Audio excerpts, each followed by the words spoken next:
Moving on, Deputy President Rigathi Gachagua has flagged off a consignment of subsidized fertilizers to various parts of the country days after a promise by President William Ruto that the government will create interventions meant to make fertilizers affordable to farmers and boost crop productivity. Speaking at Harambee House Annex on Thursday, the second-in-command appealed to farmers in the regions where the consignments will arrive to avail themselves at the National Cereals and Produce Board depots and sub-depots. Deacon Sylvander with more on the story.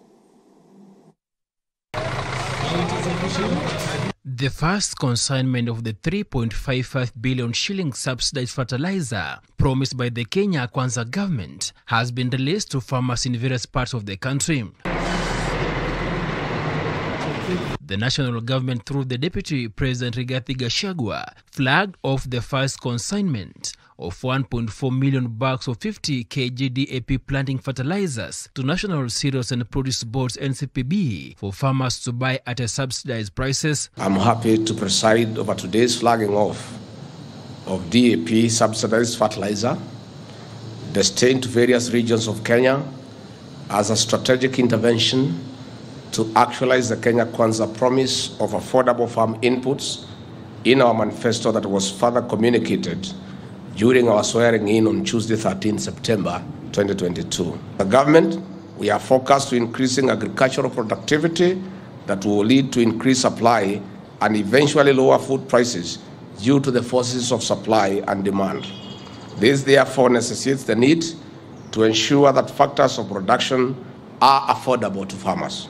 The prices of planting fertilizer in the current season hit a high of over 6,500 shillings, while CAN fertilizer, which is used for top dressing, was between 6,000 and 7,000 shillings depending on the outlets. The National Cereals Produce Boards will sell urea fertilizer to farmers at over 7,000 shillings per 50 kg bag.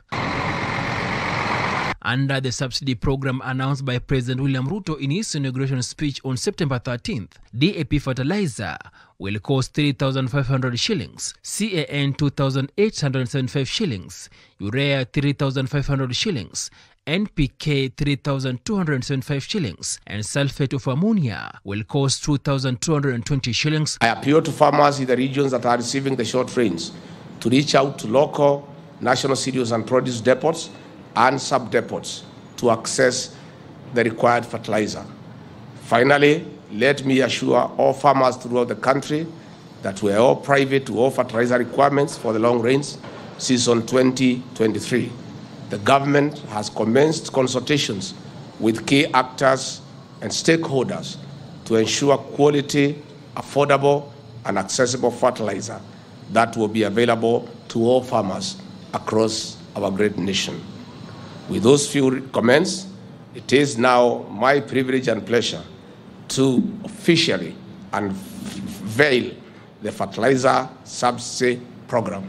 President Ruto, in his inauguration speech on September 13th, pledged to distribute about 1.4 million bags of subsidized fertilizer, saying the government had enough fertilizer stock for the long rains in the coming years.